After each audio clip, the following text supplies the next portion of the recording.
बिस्मिल्लाहिर्रहमानिर्रहीम। HP news के साथ हसन बेग। नाजरीन, आज हम जिस टॉपिक को डिस्कस कर रहे हैं वो हम सब से कंसर्न है। आपसे भी कंसर्न है, मेरे से भी है, इस कौम से है और कौम के फ्यूचर के साथ है। वो प्रोग्राम जो आईएमएफ से हमने लिया हुआ है, जो स्टाफ लेवल एग्रीमेंट हुआ था 12 जुलाई को, और उन्होंने हमारा बजट भी बनाया था। आप लोगों को शायद पता है कि वो प्रोग्राम अभी डिले से डिले होता जा रहा है। हमारी यहाँ पे गवर्नमेंट ये कहती है, हमारे नए finance minister, imported finance minister साहब हमेशा ये कहते हैं कि जी वो तो जुलाई में साइन हो जाएगा, अगस्त में साइन हो जाएगा, सितंबर में साइन हो जाएगा। ये डेट पे डेट दिए जा रहे हैं। लेकिन आपको पता है कि उसकी बेसिक रीज़न शायद आप सबको पता होगा। मैं थोड़ा सा उसकी डिटेल बता देता हूँ कि बुनियादी तौर पे हमारा जो एक्सटर्नल फाइनेंसिंग का गैप है वो पूरा नहीं हो रहा। और एक्सटर्नल फाइनेंसिंग का गैप कितना है? वो ऑलमोस्ट कोई 14-15 बिलियन था। उसको हमने कोई 1 बिलियन की शायद हमारा रोल ओवर हो गया, और उसके बाद बाकी जो है वो चाइना के साथ हम घूमते फिर रहे हैं कि किसी तरीके से रोल ओवर हो जाए। सऊदी अरब के पास जा रहे हैं।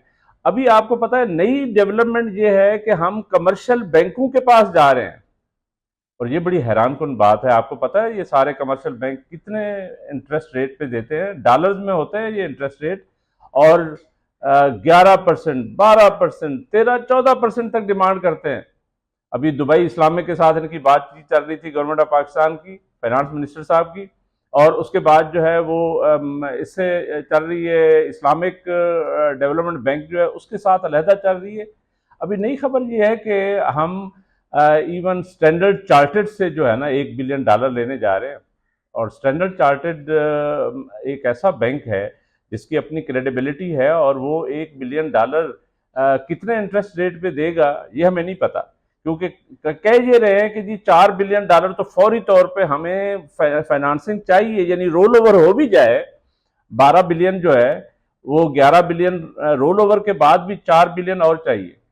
तो क्या बनेगा इस कौम का? क्योंकि ऑलरेडी आपको पता है कि आईएमएफ ने जो हमारा बजट बनाया था, जिसके तहत तकरीबन 1800 बिलियन के नए टैक्सेस लगाए गए, बहुत सारी एग्जेम्पशंस विड्रा की गई, और उसके बाद वो कह रहे हैं कि जी आप अपने ये जो यूटिलिटी बिल्स हैं, यानी गैस और बिजली जो है ना, यहाँ पे बहुत सारा सर्कुलर डेट इकट्ठा हुआ है, गर्दिशी कर्जा हुआ है। तो इस गर्दिशी कर्जे को खत्म करने के लिए आप इनके रेट बढ़ाएंगे, और पेट्रोल प्राइसेस हो, डीजल प्राइसेस हो, आपको पता है वहां पे अलहदा लेवी लगी हुई है।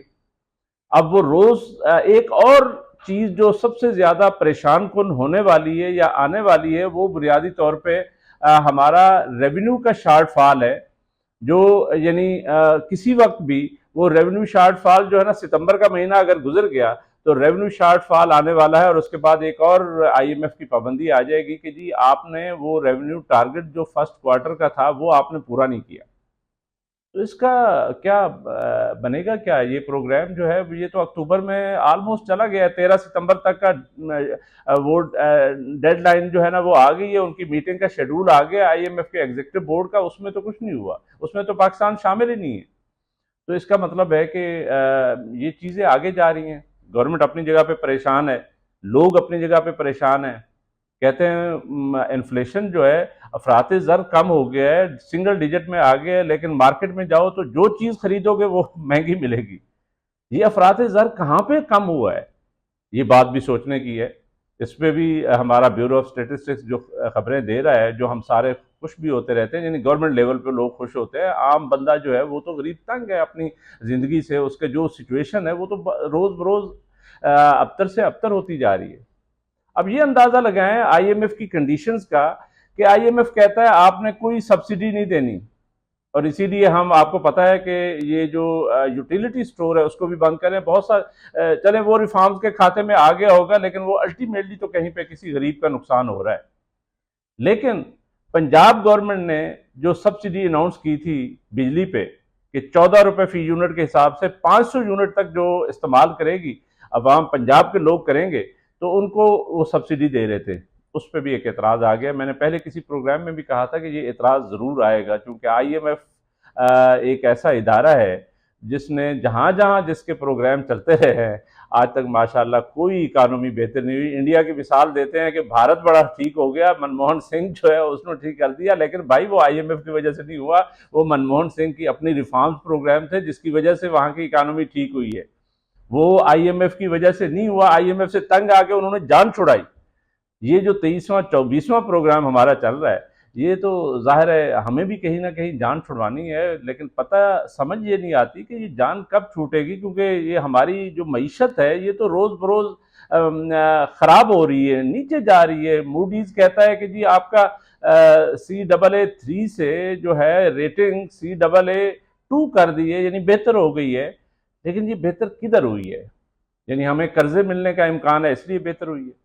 तो ये बात समझ नहीं आती कि हमारी यानी इकानमी जो है, मईशत जो है, वो बड़ी मतलब हम खुश हो रहे हैं कि जी हमारा अफरात ज़र भी कम हो गया है, हमारी जो है मूडीज़ ने भी बढ़ा दी है हमारी रेटिंग, और हमें माशाल्लाह अब कर्जे देने वाले बहुत सारे होंगे। ये अंदाज़ा लगाएं इस कौम का, इस गवर्नमेंट का, इस हमारे वज़ीर आज़म साहब का और हमारे फाइनेंस मिनिस्टर साहब का। हम सारा दिन इस बात की यानी खुशियाँ मनाते हैं कि हमें कर्ज और मिल जाएगा, लेकिन कर्ज अब देने को कोई वैसे तैयार नहीं है, और उसकी बेसिक रीजंस बहुत सारी हैं। और मेरा ख्याल है कि हमारी मईशत को बहुत सारे प्रॉब्लम्स हैं। हमारी मईशत की क्यों इतनी ज़्यादा इफ़ेक्ट हुई हुई है? मेरा ख्याल है ग्राउंड रियलिटी ये है कि यहाँ पे नंबर वन अमन व अमान का इशू है, दहशत गर्दी का इशू है, और नंबर टू ये है कि हमारी पॉलिटिकल स्टेबिलिटी नहीं है, जो बेसिकली आईएमएफ ने भी अपने एक जो स्टाफ लेवल एग्रीमेंट हुआ था उसमें आखिर पे ये लिख दिया या उसकी बात की कि आपको पॉलिटिकल स्टेबिलिटी, सियासी इस्तेहकाम चाहिए।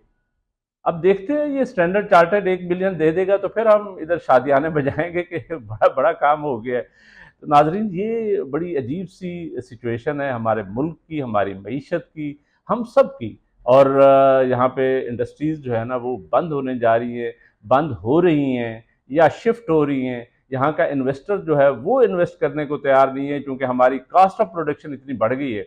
और ये आईएमएफ कहता है कि आप इवन जो सब्सिडी देते हैं या सोलराइजेशन भी कर रहे हैं उस पर भी हमसे पूछें। इसका मतलब है कि आप अब कोई काम नहीं कर सकते। आईएमएफ से पहले पूछेंगे, आईएमएफ बताएगा भाई आपने ये वाली स्टेटमेंट देनी है, ये वाला काम करना है, ये वाला काम नहीं करना है, तो हमने उसके मुताबिक चलना है। इसके अलावा अवाम शवाम का तो कोई इशू मतलब अवाम तो पता नहीं किधर रह गई है। और दूसरी तरफ यह है कि एक पॉलिटिकल स्टेबिलिटी, सियासी इस्तेहकाम जिस पार्टी की वजह से आना है उस पार्टी को और ज़्यादा दबाई जा रहा है। और उसको उसकी तो सिचुएशन अजीब कर दी है। अब वो खान साहब जो है ना इस्लामाबाद हाई कोर्ट पहुंच गए हैं कि ये जो है ना मिलिट्री ट्रायल कहीं मेरा ना शुरू कर दे। तो पता नहीं, अल्लाह ताला इनको समझाए। हमारे जो अहले इक़्तिदार है और हमारे जो ऐवानों में बैठे हुए लोग हैं, ये अपनी तरमीम पे लगे हुए हैं, कहते हैं आईनी तरमीम आएगी, हम तो पता नहीं जुडिशरी का ये करने जा रहे हैं, बाकी लोगों की जो है ना टेन्योर बढ़ा रहे हैं। लेकिन हकीकत बात यह है कि हमारी कोई चीज़ नहीं सुधर रही। हम सारे जो है एक ऐसे प्रॉब्लम का शिकार हो गए हैं कि जहाँ पे कोई चीज़ सुधरती नज़र नहीं आती। तो वो मुझे जो है ना इन सारी बातों से वो मुनीर नियाज़ी का एक शेर भी याद आ गया है। वो कहते हैं कि हैं रवां उस राह पर जिसकी कोई मंजिल ना हो, आरज़ू करते हैं उसकी जो हमें हासिल ना हो। तो ये बात ये है कि हमारी कुछ ऐसी ख्वाहिशें हैं जो पता नहीं कब पूरी होंगी, हमारी कब जान छूटेगी आईएमएफ से, और कब हमारी हुकूमत जो है वो ज़िम्मेदार हुकूमत के तौर पे होगी, हमारी रियासत जो है एक ज़िम्मेदार रियासत होगी। और बात यह है कि ये मैं आलमोस्ट डेली या दूसरे तीसरे दिन हम वीडियोज़ अपनी रिकॉर्ड कराते हैं और आपको भेजते हैं, मालूमाती होती है, और आपको थोड़ा सा हम ये इस बात का एहसास भी दिलाते हैं कि यहाँ पे हमारे मुआशरे में हमारी रियासत, हमारी हुकूमत, हमारे लोग, हमारे किस सिचुएशन में हैं। तो अगर आपको ये वीडियो पसंद आए तो लाइक, सब्सक्राइब ज़रूर कीजिएगा, और इसको जो है ना आपने ही इसी हवाले से मुझे सपोर्ट करना है। और अगले प्रोग्राम तक हसन बेग को इजाज़त। अल्लाह हाफ़िज़।